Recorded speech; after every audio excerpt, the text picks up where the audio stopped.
Today, we're looking at singers who have suffered the sounds of silence. Will vocal issues prevent them from ever singing again? Here are 10 singers that have lost their voice and what you can do to avoid it.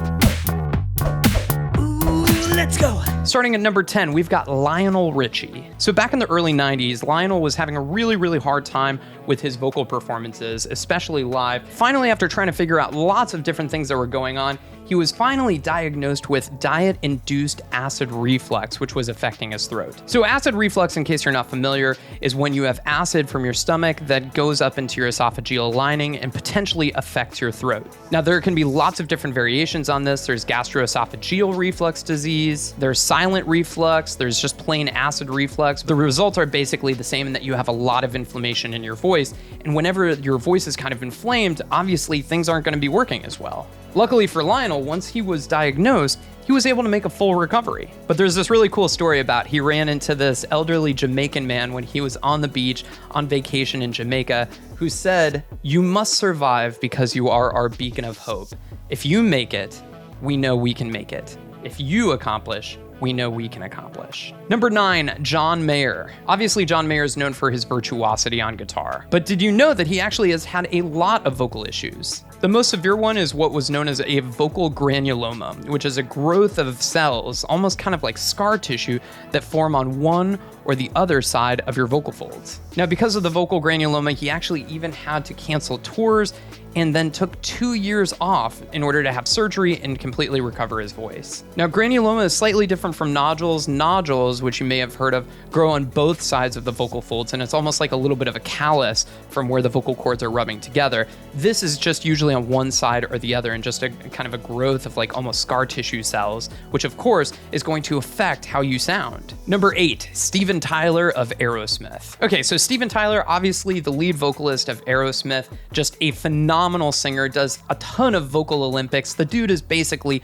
just a vocal athlete, and he's been doing it for decades now. But at the very end of a concert on tour in 2006, he actually burst a blood vessel in his vocal folds. This is what's actually known as a vocal hemorrhage. It's when you have a bleed or a bruise in one of the vessels inside of your vocal cords. Now, luckily, the rupture was successfully sealed by a laser, which is a really common kind of thing that they do now in order to fix these ruptures. But they still had to cancel the rest of their North American tour and give Steven Tyler weeks and weeks for his voice to recover.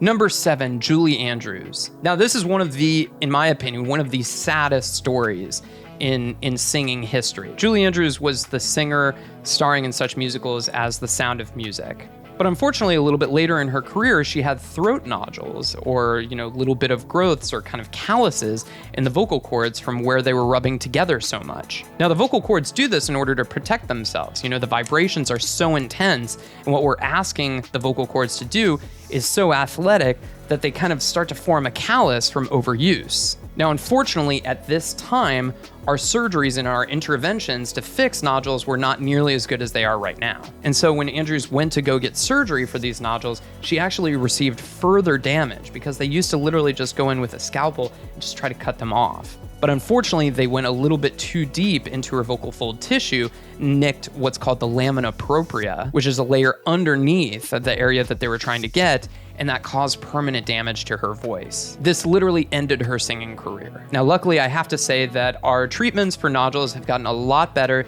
than back in these days. This was in 1997, and she actually ended up suing the hospital and settling out of court for an undisclosed amount in 2000.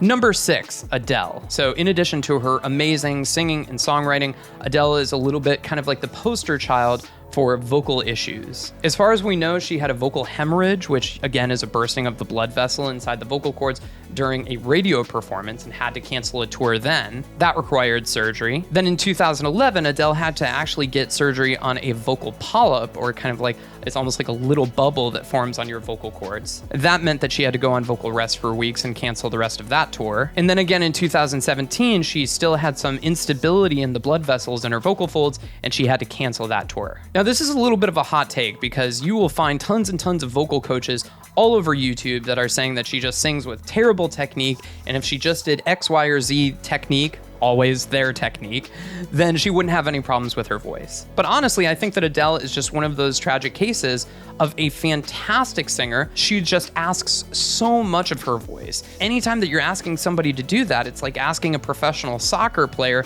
to play 300 days a year. They're gonna get injured. And so we really have to start kind of normalizing this expectation that if we're going to expect this much out of our singers, occasionally they're going to have to cancel shows. Occasionally they're going to have to cancel tours. Occasionally they're going to have to get medical treatment to fix these things. Number 5, Celine Dion. So this is actually an interesting one. So basically back in 2012, Celine Dion was diagnosed with a weakness in her right vocal fold, which was caused by a viral illness. This is something that we haven't talked about a whole lot. Usually we've been talking about overuse and those problems that overuse cause, but with Celine Dion, we're actually talking about a virus contributing to a little bit of a weakness in her voice. I can tell you that for myself, after just having recovered from COVID and having it twice, that my voice felt a little bit weaker as a result.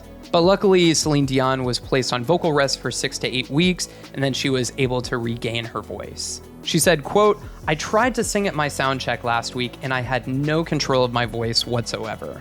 Can you imagine for a second how scary that is, to be Celine freaking Dion and not be able to feel like you have control over your voice? Totally mind-boggling. Number 4, Sam Smith. Now, a very similar thing happened to Sam Smith as happened to Adele, in that Sam Smith actually had some instability in the blood vessels in their vocal folds. And again, just like with Adele, Sam Smith opted to go and see Dr. Steven Zeitels, who became very, very famous for fixing Adele's voice, to correct that in their voice as well. The operation in 2015 was successful, but they actually had to stay away from the microphone for several weeks while they recovered. Are you noticing a trend here that vocal rest is really, really important when recovering? Number 3, let's talk about Justin Timberlake, JT. So Justin Timberlake's story is interesting because he actually had one vocal issue that led into another. So back in 2005, Timberlake actually had vocal nodules that were diagnosed. He had a surgery to correct them. And then he was like, okay, great. I'm all good, all clear. I'm just gonna go back to my crazy touring schedule. And he had a really, really nice run of about 13 years. And over the next 13 years, he felt that he was able to still perform at a pretty high level, even though he didn't feel like his voice was completely recovered yet. Unfortunately, all of that led to 2018 when Justin Timberlake actually had, again, a vocal hemorrhage or bruise to the vocal folds, which he had to get taken care of, and he had to take several weeks off. Number 2, Miley Cyrus. Now, out of all the singers on this list, I think that you could argue Miley Cyrus probably had the biggest change in her before and her after in her voice. As a result, she really can't sing the same notes that she was able to, or at least can't sing them in the same way. So what's the story here? So Cyrus was hospitalized for tonsillitis and Reinke's edema, which is a swelling of the vocal cords, back in late 2019. Now, we're not exactly sure what kind of a surgery or a treatment plan that she had, but she was told that she'd have to stay silent for several weeks as part of her recovery process. I just learned so much about the effects, which again, you're just not taught. It's not really the drinking, it's staying up all night. You know, once you have your drink, you end up smoking. And what I think is really interesting here is Miley, compared to some of the other singers on this list, has been really, really public about acknowledging, you know, the effect that all the partying had on her voice, and that it's not just singing, or it's not just staying up late. It's all the combination of lots of different things that are going on that affect to the long-term health of your voice. I was one of the younger artists that had ever had this surgery when I was looking at, you know, the Steven Tylers on the wall, and I'm like, I'm not here yet. Why do my chords look like Steven Tyler? Okay, number 1, Freddie Mercury. Now, a lot of people don't know this, but actually as early as 1975, Freddie Mercury was diagnosed with vocal nodules. And again, vocal nodules are almost like little calluses that form on your vocal cords from overuse. Now, I don't know if this is a good example or a bad example, but I think we can all agree that it's pretty cool. Freddie Mercury famously refused to get surgery to fix the nodules. And honestly, I can't really blame him for this, because back in 1975, the options for getting your vocal nodules fixed were really, really primitive, and we just didn't know as much as we do now. And it's kind of for the same reason that he didn't want to get his teeth fixed, because he knew that if he got his teeth or his vocal nodules changed or altered in any way, that he would lose his sound, or that his sound would change. If you ever have vocal issues, remember to seek out a vocal coach that has experience in working with them. If you're dealing with any vocal issues right now, keep in mind that you can do something about it. You can go see an ENT or an ear, nose, and throat doctor, also known as an otolaryngologist. I know it can seem kind of scary, but it is oftentimes worth it. Click here to see the top 10 vocal belters ranked.